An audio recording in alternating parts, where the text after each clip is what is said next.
Hi everyone, what's up? Welcome back to my channel. My name is Lana. I'm so happy to be back. I hope you're all doing well. Today I have a little bit of a serious video for you guys. Along with beauty and just lifestyle things, I love psychology. I really do.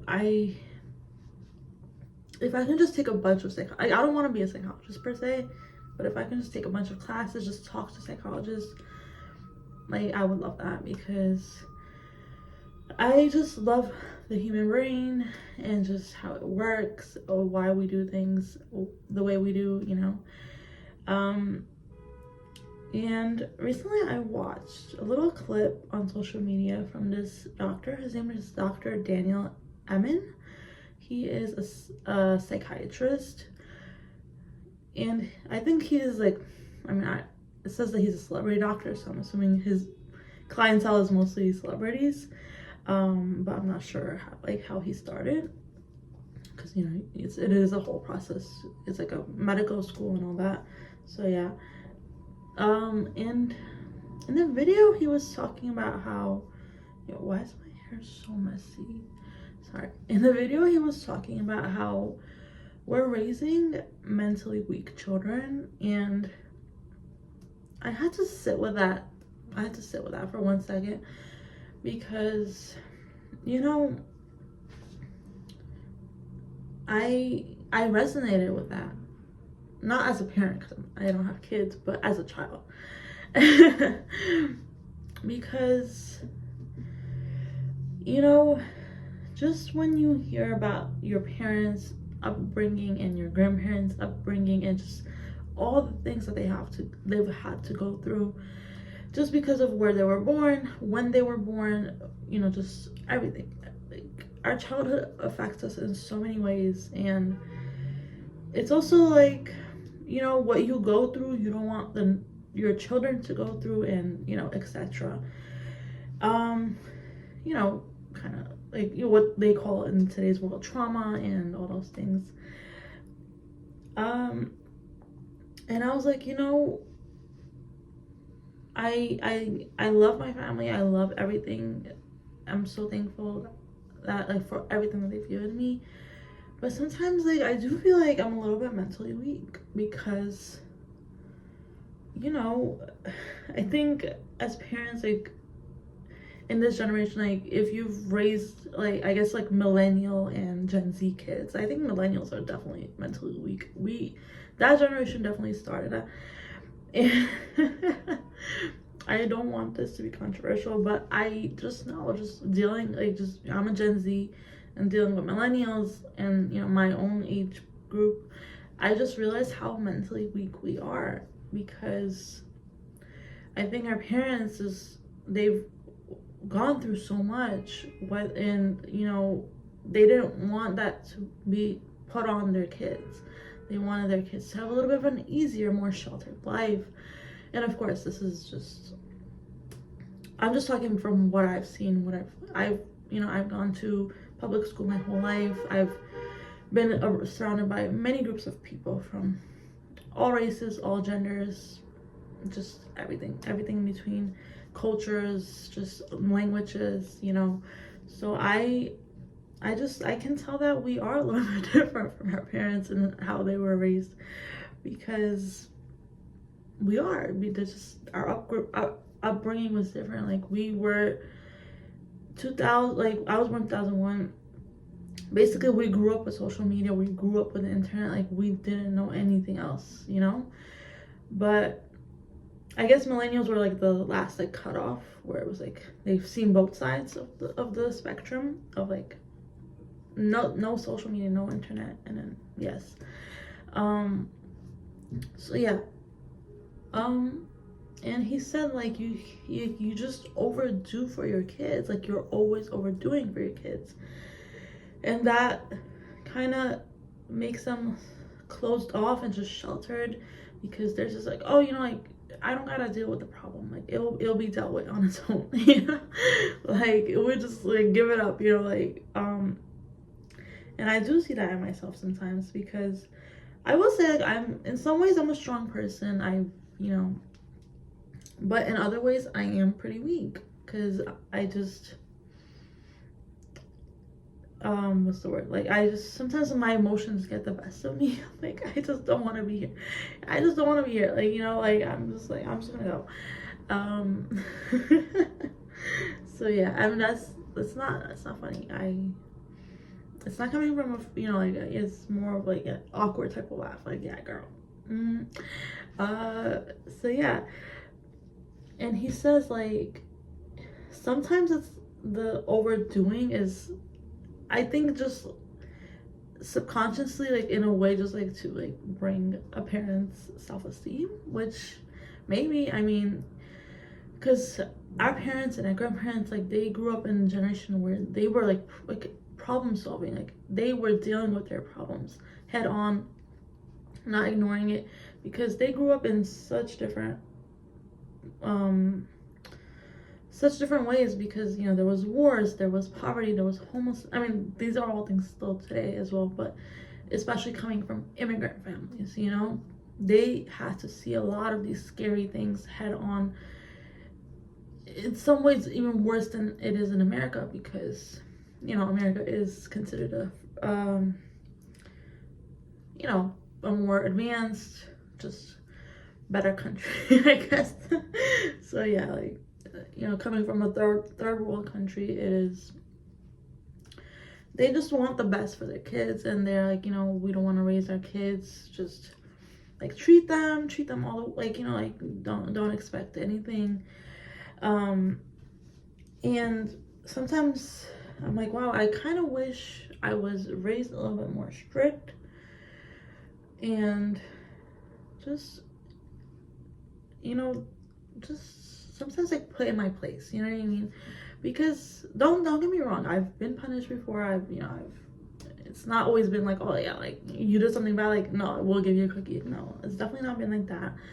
But I just, you know, I think as parents, you know, we're that, like, you know, just taught to talk to your kids in a nice way. If, you know, even if they're screaming, even if they're throwing something at you, just like calmly tell them. But sometimes they do have to hear your voice being raised a little bit, because you gotta, if they're like, you know, obviously in a more calm way, not as if you were gonna yell at someone your own age. But I do think kids, like, they need to feel a little bit of fear of punishment, because and just fear of, like, you know, if I do something wrong, something bad will happen. Like, I'm not just gonna be, you know, forgiven and just praised, and, you know, it will just, you know, bye-bye. And also, yeah, like he said, you know, if his daughter or whatever forget, you know, her homework at home or whatever, like, no, let her get in trouble. Let her get in trouble. Let her deal with the consequences of that, because you have to give them a little bit of responsibility. Because when you're outside of the home, you're your own person, you know. And I think that's what children need to be taught, that we're our own person. Not everything will always be done for us.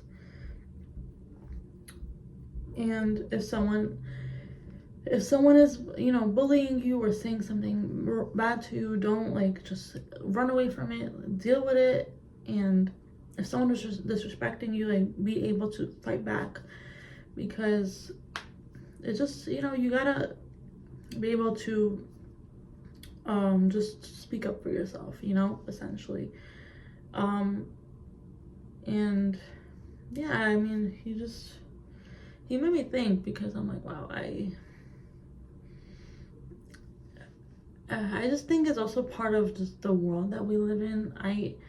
Sometimes I get a little angry at social media. I'm like, I just want to throw away my phone. I don't want to spend another second on Instagram. I hate it. But sometimes I'm like, oh, I love it. I just like looking at people's pictures. It's literally a battle, because that's literally all we know. Like, we grew up on these social medias. But at the same time, and for a long time, I was actually like, I was not getting social media. Like, even though like a lot of people my age were getting it, even like in the beginning days, I was like, no, I'm gonna post it. Like, but then, like, my friends eventually convinced me. I was like, girl. in the beginning days of my Instagram, I was posting probably every day, if not every other day, because I was obsessed. I was like, but girl, like, who needs to see like what you're doing every second of your day? You know, that's another thing. Like, it's just the oversharing. Just, you know, I don't know. He just, because I think the way that we set the boundaries with our kids, it will help them set their own boundaries in the future. You know, I hear like a lot of people say that, you know, and of course this is like I don't know, anything that goes on in anyone's household, you know, but sometimes, you know, people do talk about how their parents are their first bullies, and it does break my heart because I'm like, you know, your home should be the safest place for you, you know, because this world is a scary place. There's so much evil, unfortunately. And I always like want to hear like the story of like what happened. Obviously, I'm not gonna, you know, ask that because it's not my business. But you know, I wonder where the parents are coming from, what type of mindset they're coming from, that they are the bullies, because maybe children just grew up with a trauma because they saw how the other kids in school and stuff, how, you know, their parents were just buying them everything. Like, maybe it's from that type of mentality. Of course, you know, God forbid if it was like abuse, like physically, you know, like, that's all completely different. But what if it's just one of those things where they just weren't always getting their way, you know, and being taught responsibilities, being taught that there are consequences. You just never know, you know. But I do, you know, I do think that we should kind of change our parenting ways to not make it also soft, because we're just soft people now. Like, I just feel like everything is a time and a place, and of course, you know, you should never be offensive, you should never hurt anyone intentionally, but also I think people should be able to speak their mind sometimes, you know, and we should be able to take it on. And of course, you tell them, you know, if you're not comfortable with that, you just tell them and you move on. If you want to continue talking, you know, being a friend or whatever with them, go ahead. If not, that's your choice, you know. But I think we should change a little bit, because I don't know, I want things to just be a little bit more like, I don't know, like, just feel like adults, you know. Like, when we're an adult, like, I want to, like, if we're getting like close to 18 and stuff, like, I want a child to know how things in the world work. I want them to understand, like, oh, you know, when you are on your own, like, you have to pay all these things, and just be able to make those set boundaries and set decisions, like real mature decisions, and not just jump into things because of pressure, because now we're just scared of pressure. I think pressure is good. Pressure is good because you're supposed to feel just you're supposed to feel the weight a little bit, the weight on your shoulders, because but again, like, you should be able to take on the pressure. It shouldn't like destroy you, where you just, you know, compulsively make a decision and not even think about it. You know what I mean? I think that's where I'm like just talking from my head. Like, I think we're supposed to be able to take the hardships and not let it like literally destroy us. You know what I mean? Like, I think like we're supposed to be able to accept these things because they're just part of life. Because when everything's just babied down for you, it's just like we can't have a mature conversation, because, you know, like, we're on different levels, you know, maturity levels. I don't know, it's just seeing other generations and how they operate, it does make me a little bit sad for how we operate, because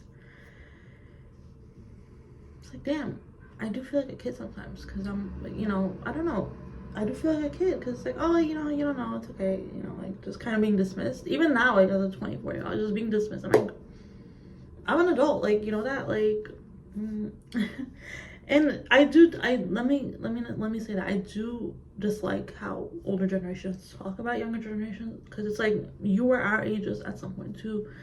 just because you're older now and you think that you know everything, like you don't. Because, and also you don't know how our lives are going, because in some ways it was a little bit easier for them. They didn't have those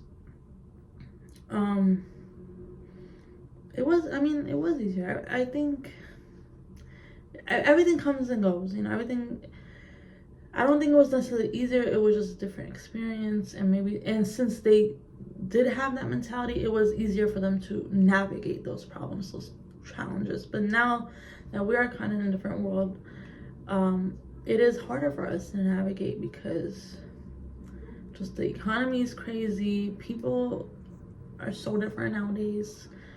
I don't know, even like friendships and like relationships, everything just works so weird now. Like everyone is just, I don't know, maybe it's always been like that, but everything is just like work, trying to get a job these days. Like I swear, I think the applications, like literally, like just work applications are a lottery. If you, like, out of like a million people, if you win, like, that's amazing, because there's so many people I talk to. Like I've been applying for like 6 months, over 6 months. Like it's not getting anywhere. And I don't know. I just think that it wasn't always like that, and it sucks because things are really expensive. So yeah. Speaking of money, financial dependence is also a thing, because dependence in any way, like when you depend on someone like too much, it's not a good thing. And that can also go into like a more like a romantic relationship, where you're just dependent on someone to feel happy, to feel fulfilled. Like, no, like you have to be that for yourself first, and then your partner is just a nice little extension, you know. It's just like, yeah, I'm 100 by myself, but you know, they add more to me, you know, but not, you know, fulfill me anyway. Finances, like sometimes I see videos of parents like with little kids. They're like, oh, like we're here to collect the rent for the month, and at first I was like, oh wow, that's interesting. I wouldn't think to do that, because like, oh, you're putting burden on your child, you know, like they shouldn't feel uncomfortable living for free. Or I mean, you know, like they are a child, like they didn't ask to be here. But at the same time, I think that's really smart, because that is the realities of the world. That is how it's gonna be, and they should know that. They should know how it is.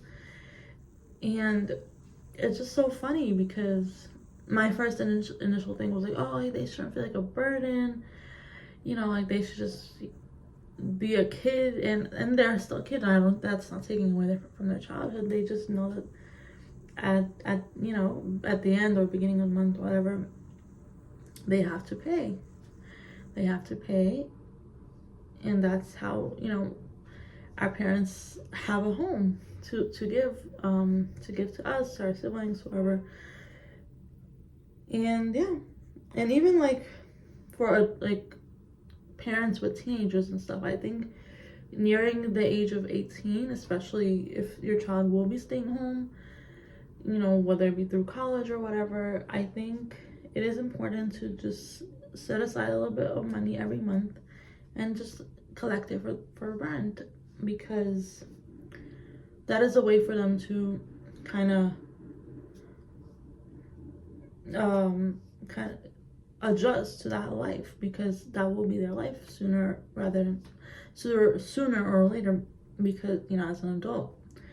And then, you know, if you have it in you, you're like, oh, you know, here, after they move out, here you go, the money. We just wanted to teach you a lesson, just to be more responsible, whatever you do. You know, it's hard, because he's coming from it, as, you know, he's in his 70s. So, and, you know, I don't know what his childhood was like. I don't know what type of financial status his, you know, where he was at in life. But of course, being a doctor, especially a celebrity doctor, like, you know, it's hard to put everyone in one group. Oh yeah, we're all mentally weak. We're all raising mentally weak, because everyone comes from such different homes, such different financial statuses.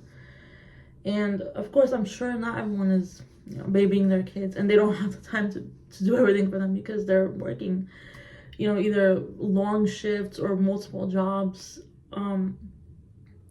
But I think it just, the mentality of children has changed.